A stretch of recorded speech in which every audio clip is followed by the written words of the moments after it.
Hello, hi everyone. This is Barb Mangami, also known as Coach B. How's everyone doing this afternoon? Happy Wednesday. Hope everybody is doing well wherever it is you are tuning in from.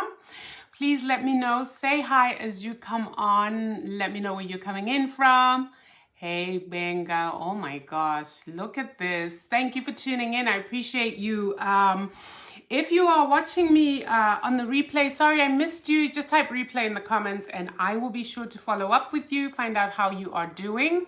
Let me know where you are in the world. I like to know where my community hails in from. And I'm going to get going straight on. I want to talk today about the poverty mindset. Yes, the mindset that repels money and attracts poverty. So, you know, we all have a poverty story, right? Or we have a money story. Let's put it that way. Many of us have been brought up in environments where whatever money stories were going around in our home, those are the money stories that we've inherited. And actually, your state of mind determines how much wealth you attract in your life, how much wealth you can gain and keep in your life. It determines your money habits and so on and so forth. So I really wanted to talk about this because this affects a lot of people's lives. Please excuse my kids and my dogs. As you know, this is this is the village. So I wanted to talk a little bit about, say, I'll take my money story. And I think I've shared this before, but it's worth mentioning again. I grew up in a home which, for all intents and purposes, we didn't have much. We didn't have a lot. And so money was something that was not in abundance, right? My dad died when I was about, 12? And my mom was a single mom at 34 with 4 young kids. And so we didn't have a lot of money. We didn't have a lot of luxuries. And so my mom's paycheck would come in and it would literally go out in bills, have a little bit to buy food. We grew most of our food. So whatever necessities like cooking oil, sugar, salt we needed, we went and were able to buy that. So coming up, money for me is something that has always been scarce, right? Money is not something that we had to splash, getting luxuries. And so the thing that I always heard growing up was, I have no money. There is no money. We can't afford it. No, you can't have that.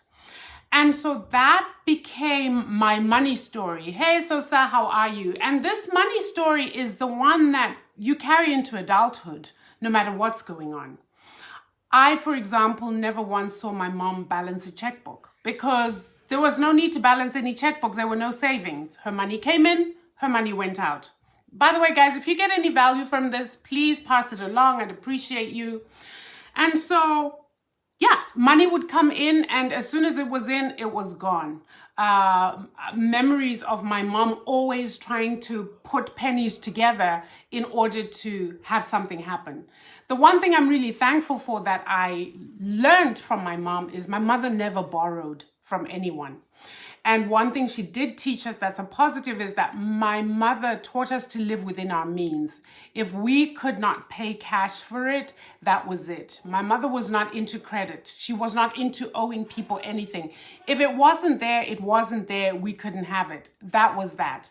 And so my money story, and even as I've grown older, and this is a money story you have to unlearn, because when you grow up with a money story or a mindset that says there is scarcity, there's not enough to go around, we cannot afford this, you carry this story into your life, and it doesn't matter how much money you are making. I went to school, got all the education, can work and get a decent salary. You will find that that money that you make, because of the mindset and the narrative in your mind, you won't do much with. You won't be able to keep. You may pay all your bills, but then whatever's left over, you're like, where's my money going?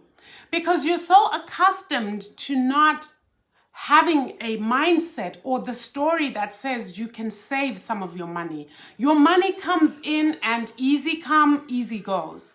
And so I always wondered, there was a point in my life where I was like, you know what, for all the hard work, what do I even have to show for it? But where does my money go? And it wasn't until I started tracking my spending that I realized that actually the reason I don't hold on to money is because when I have it, it has to go out. Because that was the narrative I knew. When you have money, all of it goes out. You're left again with nothing. You're left waiting for your next paycheck. And I wanted us to talk about this, guys, because what people don't realize is the subconscious is actually what is ruling the life that you live. Whatever you're living out in your life is due to some narrative that you were told. And unless you are woke enough to look at that narrative and to fix the things that need fixing in that story, you will perpetuate the story of your childhood around money. It could be around money. It could be around relationships. It could be around anything. But that's what they call the mindset. The mindset is literally that part of your story that is influencing how you live your daily life. And so I wanted to talk about this because here are some things that you can think about yourself when it comes to your personal money story. It's a story of scarcity usually for most of us. You need to look out for things like this. Are things hard to come by? Question. Is money hard to earn?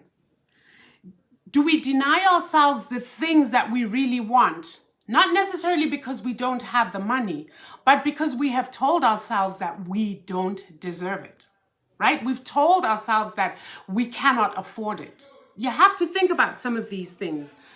People with that poverty mindset also fear and think that risk is dangerous. So whatever little money they get, some of them hold onto it so tightly, they don't give it room to grow. Whenever you hold something tightly, you squeeze the life out of it. So you earn some money and people are telling you, well, invest in this or invest in that. But because of your scarcity and poverty mindset, you're scared you'll lose it. So you hold onto it tight. And so actually you don't fulfill your, what you might call your wealth potential. Because if you invested that money, guess what? It's taking a risk, but it potentially earns you a lot more. So you stifle your own wealth story by holding on to this money because of this scarcity mentality. A lot of people with this mentality think that success is temporary. They don't believe that you can become even more successful. So they put a glass ceiling on their own achievements. So for example, you get to a job, you're paid 60K a year, you think this is it. And you're happy, you don't push for promotion, you don't push to develop because you believe that you've attained your success and that there can be no more. That's part of how people kind of kill their own wealth story by not giving themselves room to grow. The other thing is, so we've got all these examples, right? Now, how do you change that mindset? I think I always like to end on this. How can we fix these things? One thing is to change your environment, right? If you are in a particular environment that fosters this poverty mentality, it might be an idea to get out of that environment. And if you can't get out of it, it might be that you need to change your mindset around that environment. Don't speak the language of poverty. What do I mean? The language of poverty is exactly what I've told you, especially around your children. We can't afford it. There is no money. It is too expensive. It is out of our reach. The way in which you can do this is, yes, children need to know that they can't get anything they want every single time. But there are ways in which you can tell your child that doesn't literally tell the universe that you do not want wealth. One way is to say, we cannot afford it yet. What you say when you're saying we cannot afford it yet is the yet opens the door and the possibility that at some point you will be able to pay for this thing or afford it. But when you say you can't afford it, period, that's a statement and the universe will agree with you and say, yeah, you can afford it. And that becomes a narrative that your children pick up from you and that they perpetuate into their own lives. So it's worth thinking about the poverty mindset words that we're putting out there and what the implications are for having those words out there. Another thing is you learn how to manage your money. Many of us grew up in households where we had no idea how to manage money. Well, some of us didn't have any money to manage. But in other households, the idea that you can actually learn about money, how to manage money, how to balance a checkbook, how to make sure that you are working within a budget. In some homes, that doesn't even exist. What is a budget, right?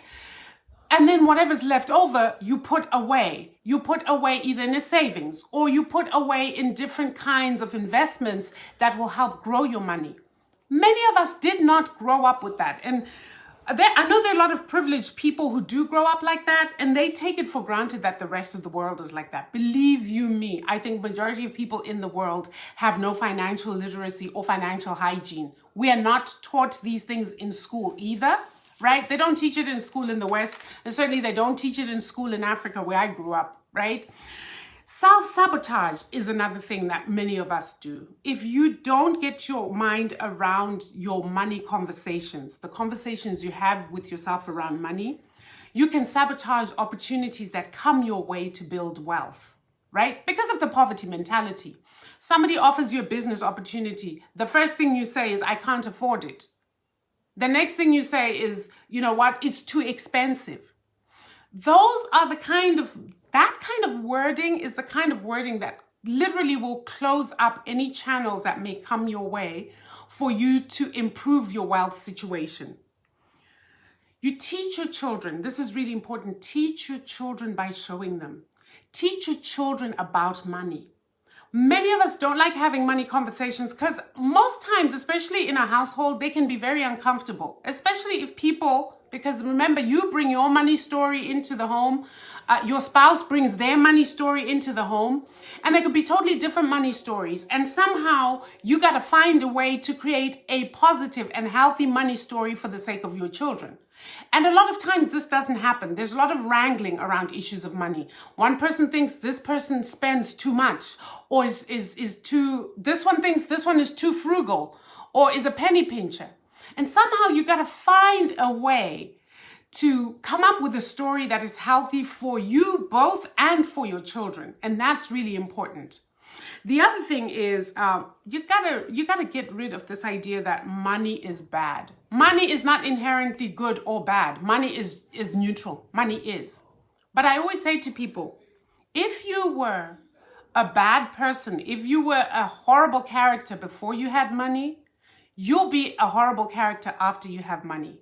If you were a kind, generous person before you had money, you will still be a kind and generous person after you have money. Money is not what changes people. Money either brings out that good in you, or if you're a bad person, money will bring out that worst characteristic in you. So no, money in and of itself is not good or bad. It's what people do with that money. It's what bad people do with money. It's what good people do with money. I just want to clarify that. Because if you think money is bad, you're not going to make any money. If you think having money is a bad thing, you're not going to have any money. Because everything about your energy, everything about your thoughts and ideas about money literally repel money. So just think about that for a second.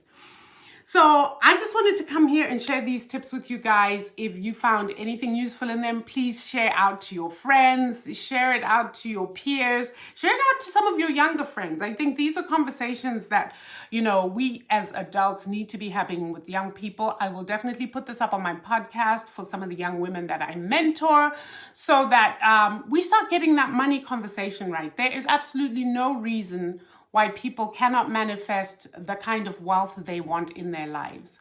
And so part of that is undoing the negative money story, which is literally undoing that poverty mindset. So I love you guys. Take care of yourselves, and I will catch you tomorrow. Bye.